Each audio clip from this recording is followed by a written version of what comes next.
Live from WTVO Rockford and your home team. Eyewitness News at 5 starts now. Gun violence kills 2 people in Chicago. The second person officers are looking for, and the two-pronged strategy police hope will prevent another shooting. Rockford city leaders roll up their sleeves to tackle crime in one of the city's hotspots. The mayor hopes residents take at least one thing away from the latest neighborhood workday. And cardboard and water usually don't mix, but today they do in a unique end of the school year race at Levings Lake. Good evening, I'm Mimi Murphy. Eric is off tonight. One of the state line's most popular events is back. Let's take a live look now from Rockford City Market downtown. It kicked off just an hour ago. From food to brews, unique gifts, and live music, more than 6 vendors will showcase what they have to offer. This week, there's an axe throwing pop-up from Big Timber Axe Throwing, live music from Swing Billy RFD and Kayla Sieber. Those are featured musicians this week, and you may want to bring a light jacket or an umbrella, but don't let the rain stop you. The pavilion is covered, and they also do have an indoor market too. So Rockford City Market runs tonight until 8:30. A traffic reminder for drivers. The State Street Bridge will be closed. Westbound drivers will have to take the Jefferson Street Bridge. Eastbound drivers have to use the Chestnut Street Bridge. 4 state line counties are now under high community level for COVID. Those are Winnebago, Boone, Lee, and Stevenson counties. That means the CDC recommends wearing a mask indoors even if you've been vaccinated. This comes as more than 40,000 new infections have been reported statewide. A man is dead after he crosses the center line on an Ogle County highway and crashes into an oncoming car. This happened around 6:30 Thursday morning on Milledgeville Road, just west of Polo. Investigators say the driver died from the impact. The other driver was airlifted to OSF with serious injuries. No word yet on what caused the driver to switch lanes.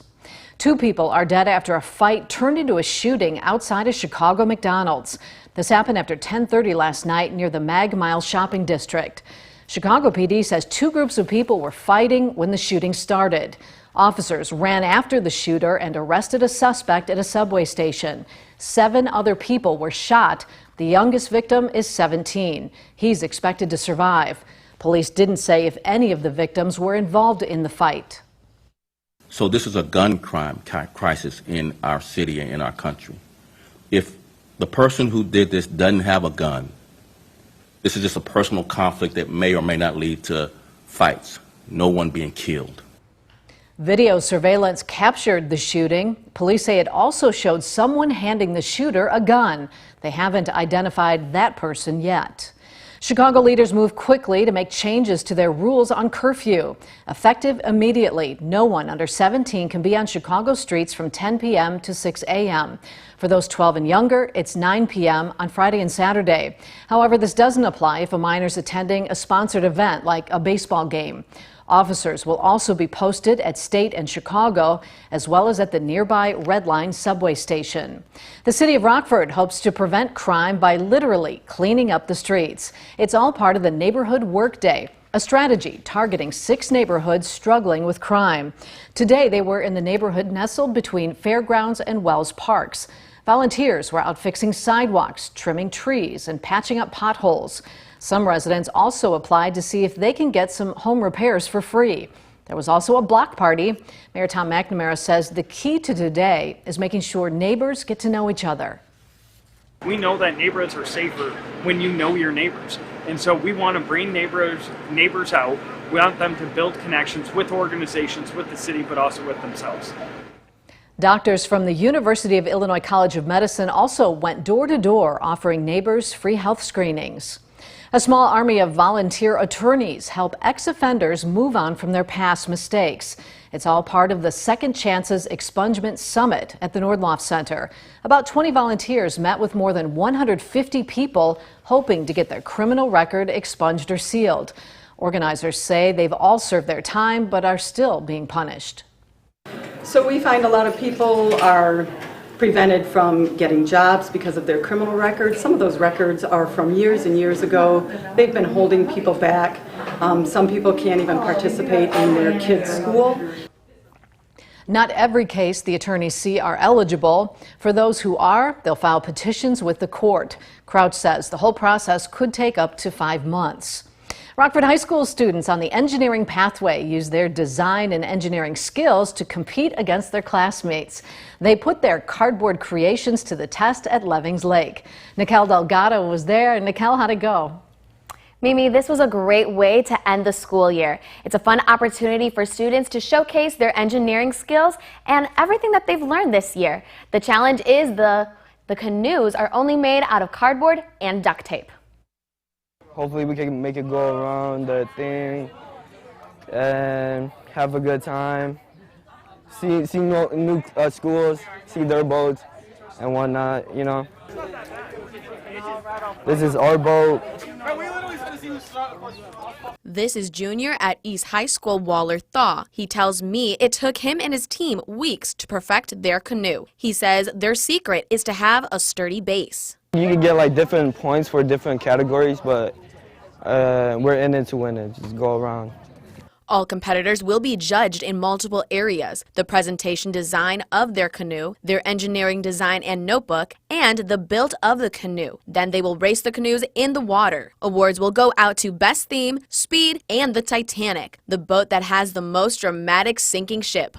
I think it's a really exciting way to sort of wrap up the school year. It gives students an opportunity to take what they've learned in the classroom and then actually bring it out here and have fun with it today. Executive Director of College and Career Readiness for RPS, Bridget French, says it's great to be back for students to showcase their engineering skills.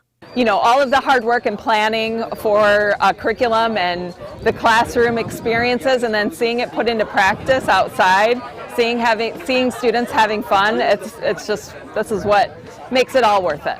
Thaw says being around his peers in nature and doing something different is the perfect way to end the week and the school year. Just enjoying this, really, the moment itself.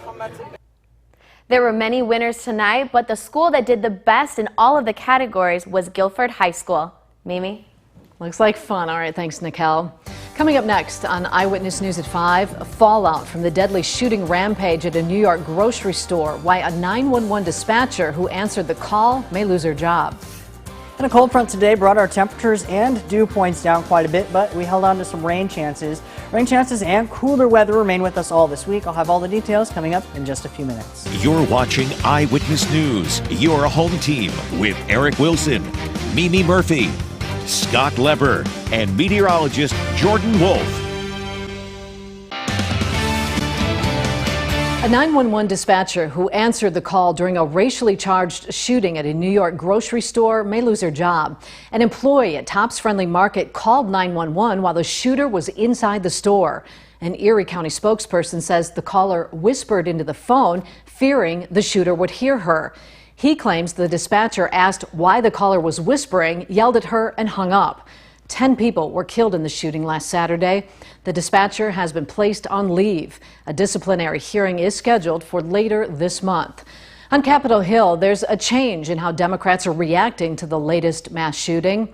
Gun safety advocates say Democrats are not pushing for stronger gun control measures like they have in the past. Washington correspondent Alexander Limon reports advocates are concerned Senate Democrats have given up on the issue. Eyewitness News keeps you connected to the nation's capital.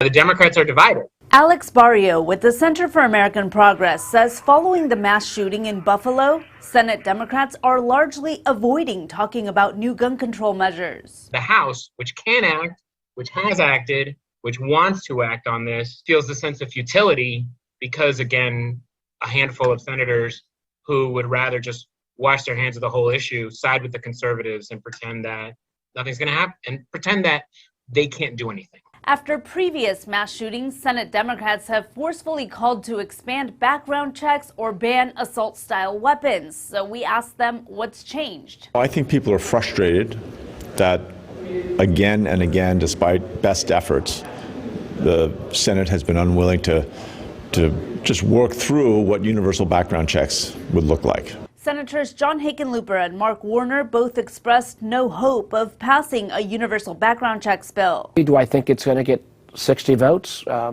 Probably not, but I do think it's important that the American people you are able to judge, senator by senator, where you stand on responsible gun safety legislation. In contrast to Democrats, Republicans are united in their message that guns are not the problem. I want to condemn any type of violence related to racism, but the epidemic in the United States is a mental health epidemic. In Washington, Alexandra Limon. And we've had a gloomy end to the work week. Jordan lets us know if any rain will creep in this weekend. That's coming up in your First Warned weather forecast next. Now, your First Warned weather forecast from meteorologist Jordan Wolf. Well, while today ended up being a lot cooler than it was yesterday, it definitely felt a lot muggier. That's because dew points were up in the upper 60s, even near the 70-degree mark for a lot of us across the state line.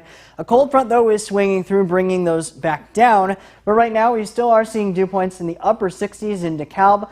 We're in the low 60s in Rockford, but if we get further out to the north and northwest, our dew points are back down into the 50s, even upper 40s, with that cold front that is drying us out as we get later on here into the day. We are still dealing with those scattered showers, though, but that cold front is bringing our temperatures back down as well. We're still at 74 in DeKalb, 73 in Rochelle, but we're at 69 in Rockford, 64 in Freeport, 63 in Galena, so we can see that cold front is definitely bringing those temperatures down here later on this afternoon. And then a wider look at that cold front, we are still seeing that bringing temperatures down. Springfield is at 88 degrees. They're near that 90-degree mark. They're ahead of that cold front. And the temperatures behind that will bring them back down closer to the 60s later on today. But that just shows you how powerful that cold front is to be making those temperature gradients so significant. We are still seeing those rain chances with that cold front as well, passing now those scattered rain showers throughout the day. Brought a little bit of severe weather up toward parts of Michigan earlier today, but we're not seeing any of that severe weather because we're just seeing those scattered showers that we're dealing with. But we are still dealing with the gloomier conditions as shown out there. Our SkyTrack camera overlooking the Poplar Grove Airport definitely showing those gloomy conditions, and our temperatures are back down into the upper 50s tonight. We're even down into the mid-50s as we get later on by the time we wake up tomorrow morning. Officially 54, still hanging on to the scattered chance for showers and maybe a couple rumbles of thunder possible during the overnight as well. During the day tomorrow, we're only back up into the low 60s, officially 61 in Rockford, still hanging on to the gloomier conditions as well as a few scattered rain chances as well. We get later on into the day tomorrow, we're all timing this out with Futurecast. We will see a little bit of sunshine though. We are still seeing those scattered showers during the day today with that cold front passing. Might hear a couple of rumbles of thunder later on here this evening. We will get a little bit of a break from these scattered showers as we get into the overnight tonight. We might see some clearing overnight that might drop our temperatures down a little bit further, but then if we get later on into the day tomorrow, another wave of showers, maybe even a couple of storms, work their way in as we get into the afternoon. Could see a little bit more widespread rain than what we have seen for most of today, but we will see some sunshine there heading into the day on Sunday. Now after this, we are still seeing another chance for rain for the middle part of the week. This is Wednesday, particularly with this low pressure system that'll work its way through a lot more active pattern with the jet stream dipping a little bit further south. Also keeps us a little bit cooler as well. The 7-day forecast continues to show that. Temperatures are only in the low 60s throughout the rest of the weekend. A lot more sunshine for the day on Sunday, but for the middle of the week, a lot more active patterns, some rain chances. We're back into the upper 60s and then even 70s as we dry out heading into the weekend. All right, thanks, Jordan. Scott's in next with sports. The Cubs game today at Wrigley Field turned into a home run derby. We'll see if the Cubs had the most blasts. And the Bears' new backup quarterback, will tell us why he's the right man for the job. Now sports with sports director Scott Leber. Remember the days when Kyle Hendricks had an ERA under 3? He's done it 3 times in his career for a full season, including 2016 when he had that remarkable 2.13 ERA. We haven't seen that much of that Kyle Hendricks the last year or this year. His ERA last year was 4.77. This year it's 4.89 after what happened today. Cubs paid tribute to another Hall of Fame pitcher, Fergie Jenkins. A statue of him was unveiled outside the ballpark. As for Hendricks, he had a rough day on the hill, but in fairness to him, a strong wind was blowing out at Wrigley. And the Diamondbacks took advantage. In the third inning, Jose Rojas gets elevation on what's normally a fly ball, routine one, but the wind took it to the bleachers. 2 batters later, David Peralta homered. Then Rojas took Hendricks deep again. And Peralta in the 5th inning hit another blast. Hendricks gave up 7 runs in 5 innings. The Diamondbacks hit 7 home runs in the game. The Cubs hit 4, and the Cubs lost 10-6. The White Sox game against the Yankees in New York has been postponed because of bad weather. They'll make it up by playing 2 games on Sunday. The PGA Championship in Tulsa, Will Zalatoris has the lead at -8 through 14 holes. Mito Pereira also through 14 is 7 under. Justin Thomas is in the clubhouse at 6 under, and Rory McIlroy sits in 4th place at 4 under. He's played 13 holes. Nick Foles and Andy Dalton are gone from the Bears. The guy backing up Justin Fields this coming season will be Trevor Siemian. He's made 33 starts in his career. He made 4 of those last season with the Saints. He had 11 touchdown passes and only 3 interceptions last season. He says he has a lot of strengths teams look for in a backup quarterback. I think I'm a play-pass quarterback. And get the ball in my hand quickly and get everybody lined up and on the same page in a timely fashion. And then the other part of being a backup is being there for the guy that's playing and being his guy. And I think that's part of it too, right? You're just figuring out your teammates and how can you contribute to make the Bears the best team. Siemian played college football for Northwestern. That's sports. We'll be right back. Jordan will have another look at weather in just a moment, but first, here's a look at what's to come on News Nation tonight. Tonight, a border town mayor on why they've been abandoned to deal with the illegal immigration crisis on their own. Plus, lawyers say they're protecting you by suing Wendy's and McDonald's. We'll expose how they're just making themselves rich. A deceptive trick in the partisan cable news world. Fake party pundits. They identify them as Republicans on MSNBC and CNN or Democrats on Fox when they're really just part of the echo chamber. We reveal the strategy behind this ploy. That's tonight on Dan Abrams Live. That's coming up on the fastest growing cable news network in America, News Nation. It's available on the cable and satellite stations you see here, or you can head to newsnation.com. Jordan's back with more on the weather. It's just been kind of a soggy, wet, muggy kind of day. Yep, and unfortunately, we're bringing a lot more of that here this week as temperatures are going to remain in the 60s. Those rain chances continuing here this afternoon and into this evening and overnight there on the first warn interactive radar from Rockford Auto Glass and more. Continuing into the day tomorrow, we will see those rain showers as well. But then we will get some sunshine for the day Sunday. Unfortunately, though, temperatures only top out in the low 60s for the rest of the weekend. That's pretty much where we remain throughout the middle part of the week as well. Another weather system will bring us some more rain chances into the middle part of the week, including the potential for maybe some heavier rain during the day on Wednesday. Overall temperatures will remain in the 60s until we get into next weekend when we get a little bit more sunshine and back into the 70s. All right, thanks, Jordan. And thanks for joining us. Have a good evening.